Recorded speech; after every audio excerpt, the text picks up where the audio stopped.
Good morning, everybody. John Sfielka here from GAI Insights. Excited to bring you today's breaking news in the generative AI and AI category, and categorizing it in terms of essential, important, or optional.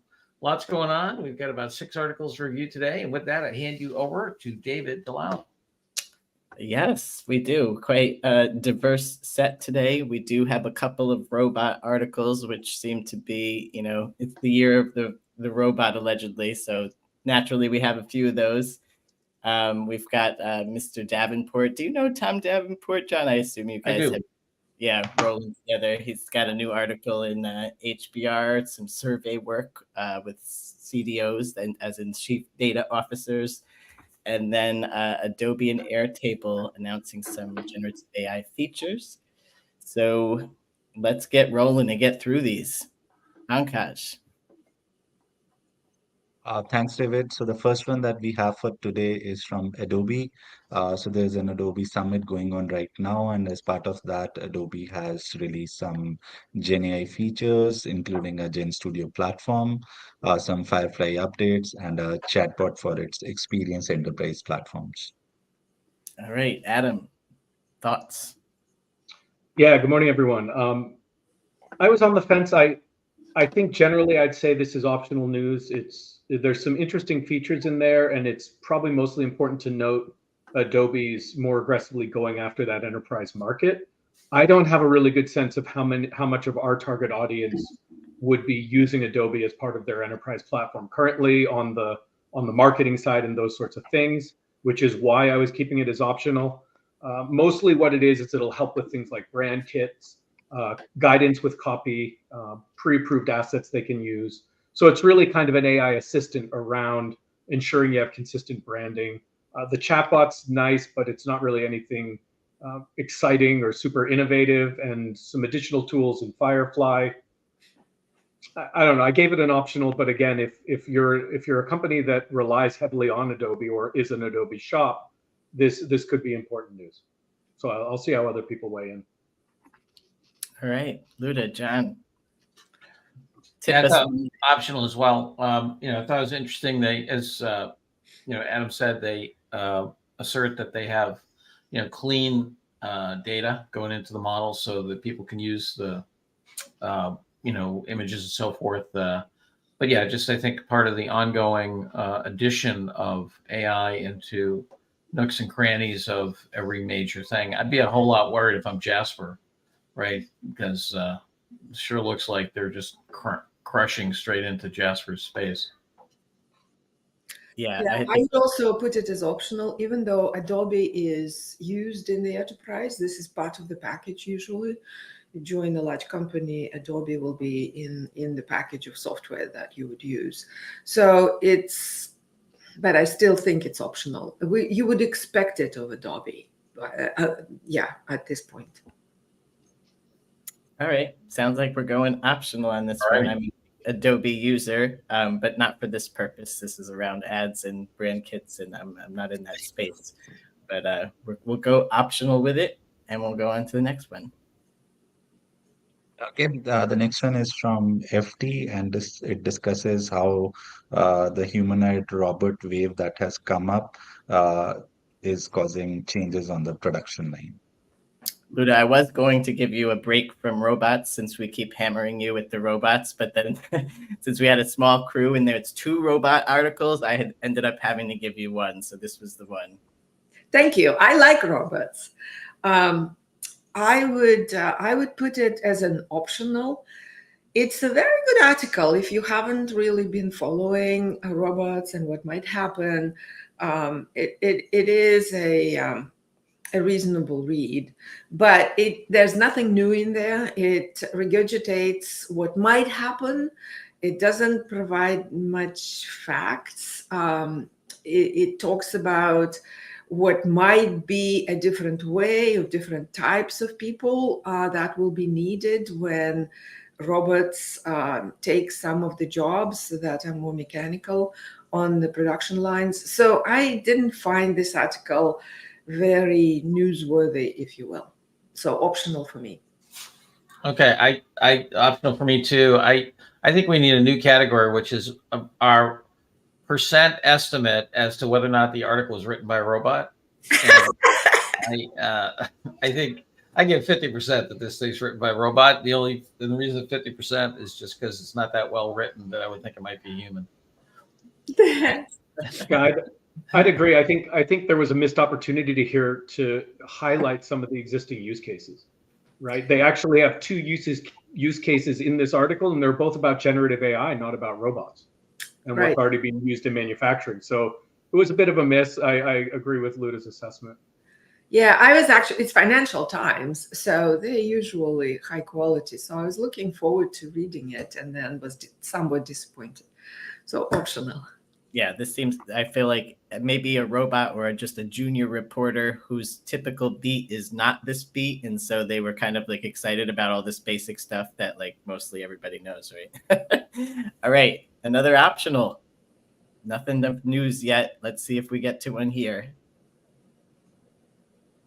What do you got on, Kaj? Okay. Yeah, the next one is from fireworks.ai. So they have an open source API which puts GenAI in reach of any developer. Also you, Luda. What do Yeah. you got? So I actually think this is maybe worth putting as important for the.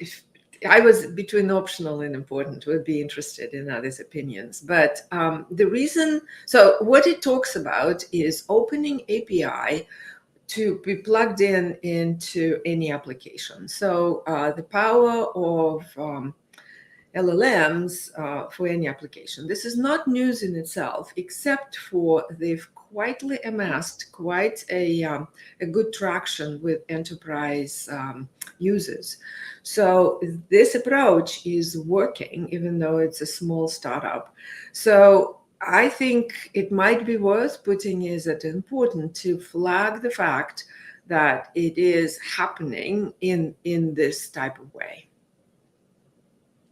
All right. What did you think, Adam? Same. I think it's a case where this article and this product specifically are probably optional news, but it's important to understand this concept of effectively a front door as a service, which can allow you then through an API to access all sorts of models and to have the flexibility and the capability to go after the specific model you need for a specific purpose. I think we're going to see much more of enterprise doing that, and to know that there are opportunities to do that through basically an as a service function rather than having to build it yourself could debatably be important to highlight. All right. Yeah, I'd give it an importance as well. I think it's a kind of cool thing. And Lin Kuo is impressive, right? She's from Meta, and they just announced 12 hours ago. They just announced a thing with MongoDB. I think it's I think it's cool. I mean, you can imagine an operating system of sitting on top of these models, right? And this could be it. Yeah, and she's backed by really good VCs who understand data, have been investing in startups, in data, and AI. So I think they're making a connection of how this can actually utilize the data. So this is from that perspective, it's also might be important to highlight. All righty. So we've reached an important one. It surprised me. I wasn't thinking you guys would head in this direction, but very good reasons for that. And we'll move on for the next one. Okay. So the next one, as Dave mentioned, is from Tom Davenport, and it highlights through survey data whether your company's data is ready for GenAI or not. All right, John, what did you think of your friend's Yeah, piece? yeah. I think I know Tom pretty well. He does great work in terms of just churning out stuff that's relevant, usually fact based.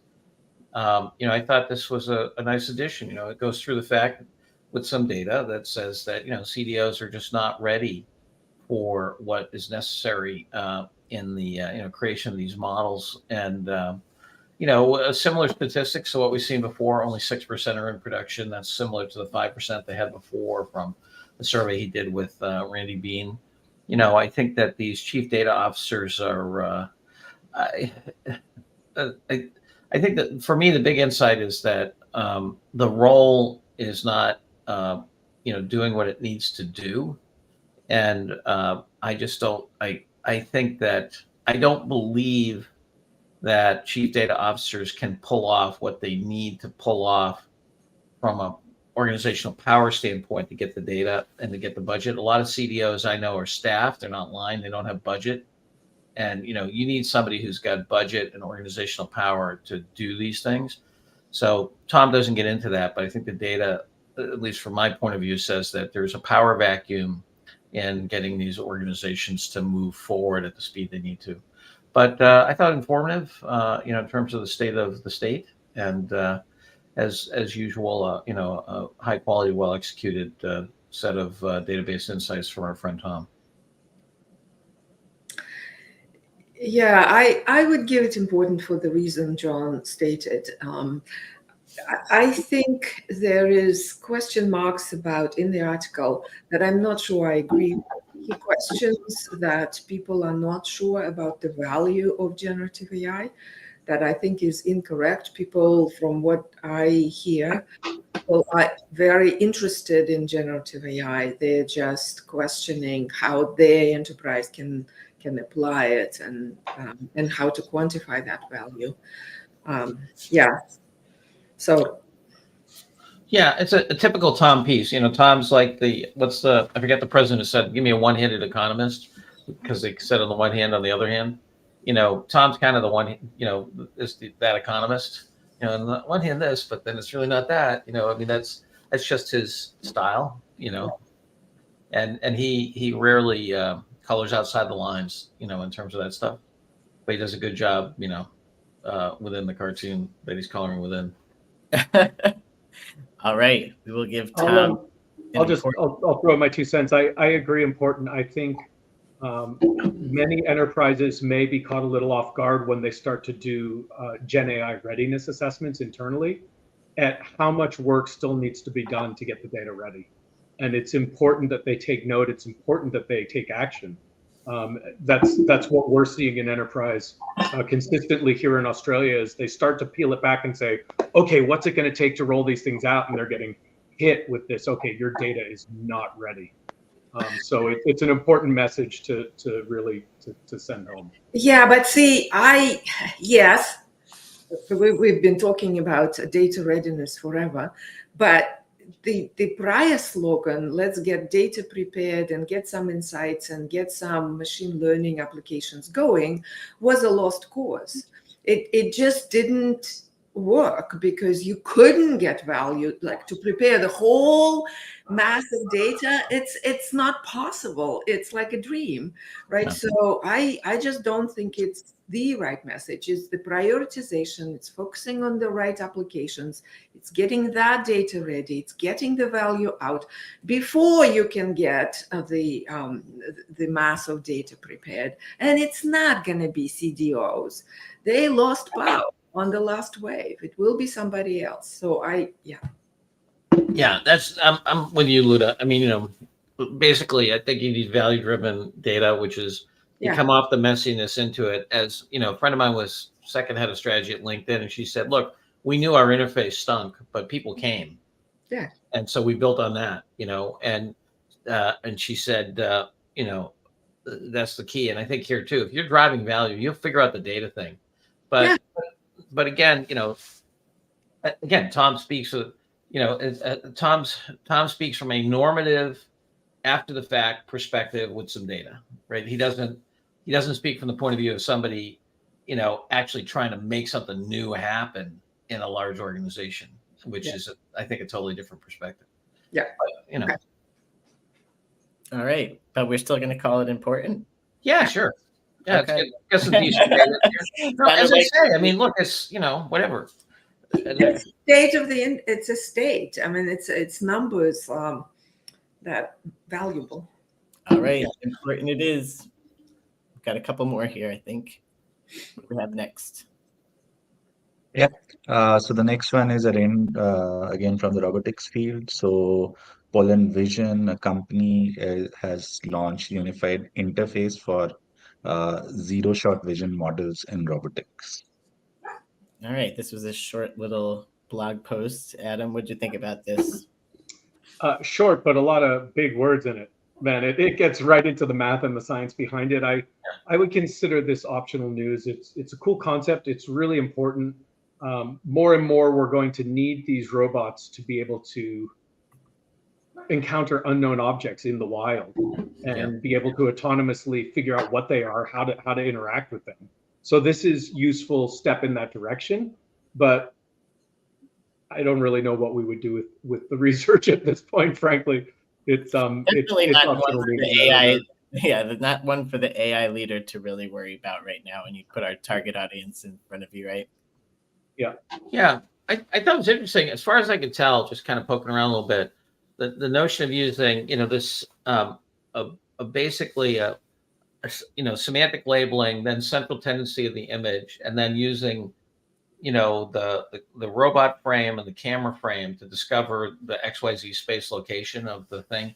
That combination of well-known modules of robotics was interesting and maybe unique. And clever. Yeah, it's good engineering. Yeah, good engineering, and I think Adam's whole thing about it goes back to this thing that I've mentioned before. My thesis advisor Pat Winston, one of my thesis advisors, said many years ago when he was running the AI lab at MIT that a lot of new value from AI comes from extensions and representation and not just analysis. And to me, this is a combination of three kinds of analysis to create a new flexible representation system that can come from the language to the robot to the 3D space. And that's a very powerful, and the camera, sorry, don't forget the camera. So the robot frame, the camera physics and understanding where that sits in XYZ space, and then the labeling, and then to simplify the processing by doing the centroid analysis, I think is super efficient way to generate a new representation of an unknown space.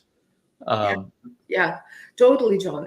I agree. This is pushing the robotics in 3D space, and without the formulas baked in of how do you recognize the 3D space, I think it's pushing the envelope. It's researchy though; it's not there by Oh yeah, no, I'm still optional. I'm just saying, just so kind of.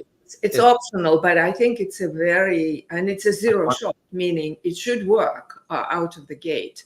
And they're Yes. putting it in open source, and they're essentially saying, look, this is how you can use it. So there will be other folks joining the crew, so they will push it forward. But it's an important development, I think. We need a new category: GAI Insights Scholar or Practitioner or something.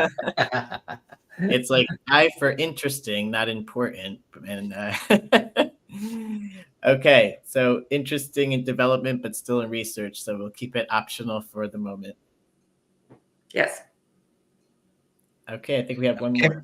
So the next, so the next one is from Airtable. So Airtable has brought the AI summarization feature to its platform, and it is available to paying users for now. Yeah, I was an Airtable user at McKinsey. The publishing group actually used it for our workflow management. And in that, I mean, I know that there's lots of different ways you could set it up for lots of different types of project management, but I'm trying to picture how I would have used these AI functions that they have in here. And I personally can't see that they would have been like incredibly useful, but I don't know, maybe for other workflows it is more interesting to have. So that's my hot take on that as a user. But obviously haven't used the actual tool yet. So, I mean, I'd personally go optional on this one. It's kind of what everybody's trying to stick Gen AI into their tool somehow. And I don't feel like this one is really hitting at the heart of what this tool does personally. But curious, John, what do you think about this one? Oh, I'm going to channel Paul Beyer and say nothing burger.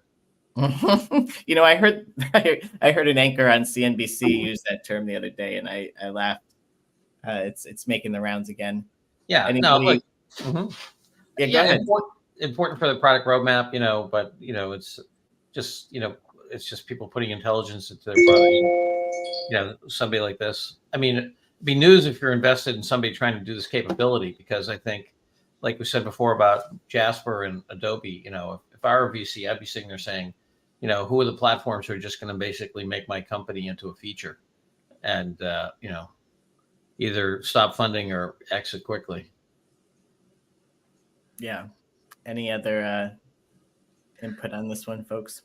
Yeah, I think it's super optional in my book. I don't know the install base of this tool, but I just it's got pretty good uptake, I think.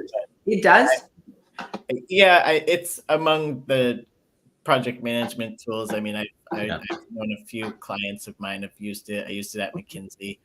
I know Paul mentioned MIT is using it right now for managing an event. So it does have a decent user base. But as I said, I don't feel like this particular functionality really hits at the heart of what it does. Yeah. Okay.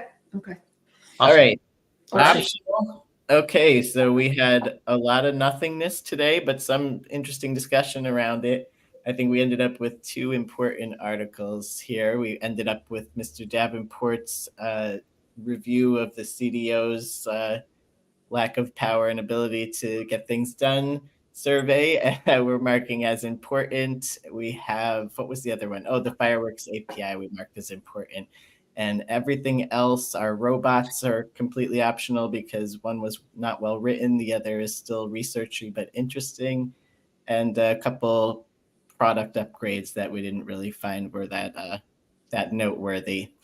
So that ends our show. Any announcements or anything, John, from your side? No announcements other than we'll see you all tomorrow. All right, definitely. And sign up for the newsletter, folks. The link to it is in the invite for this show. So we'll see you tomorrow. Thanks, everybody. Thank you.